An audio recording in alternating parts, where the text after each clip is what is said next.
Seize the ship అనే దాన్ని trend చేసుకుంటూ ఉన్నాం. సెక్యూరిటీకి సంబంధించిన అంశాన్ని ప్రస్తావించారు. అలాగే అసలు ఆ మాఫియాలో ఎవరు ఇన్వాల్వ్ అయి ఉన్నారన్న విషయాన్ని ప్రస్తావించారు. గవర్నమెంట్ మారినప్పటికీ కూడా ఇంకా కొనసాగుతూ ఉంది అంటే డబ్బు ఏ విధంగా అక్కడ పారుతుంది, అధికారులు ఎందుకు సహకరిస్తున్నారు, అక్కడ ఎంక్వైరీ విజిట్ కి వస్తున్నాను అని తెలిసిన తర్వాత కూడా ఒక ఎస్పీ సెలవు పెట్టాడు అంటే అతని మీద ఎంత ఒత్తిడి ఉంది, అతని భాగస్వామి ఎంత ఉంది. ఒక ఐఏఎస్ సీజ్ చేసిన బియ్యాన్ని బ్యాంక్ సెక్యూరిటీ ఇప్పించి మరీ రిలీజ్ చేయించి మళ్ళీ షిప్ లోకి లోడ్ చేయించారు అంటే వాళ్ళ మీద ఆ ఒత్తిడి తెచ్చినటువంటి వ్యవస్థ ఎవరు, ఆ వ్యవస్థకు సహకరించిన వాళ్ళు ఎవరు.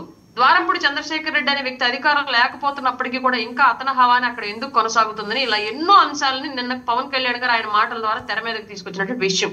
తీగ ఆయన లాగాడు, డొంక ఎక్కడ కదులుతుంది అనేది మనందరం కూడా ఏగర్గా వెయిట్ చేసిన విషయం ఇక్కడ. అలాగే ఇది ఎన్ని సంవత్సరాల నుంచి జరుగుతోంది, దీంట్లో ఎంతమంది ఇన్వాల్వ్ అయి ఉన్నారు, దీని కట్టడి ఎలా అనేది కూడా ఇప్పుడు చర్చలు మొదలవుతాయి. పవన్ కళ్యాణ్ గారు నిన్న లేవనెత్తిన ఈ అంశం ఇవాళ దేశవ్యాప్తంగా చర్చ జరిగింది. ఎందుకంటే ఈ పీడిఎస్ రైస్ అనేది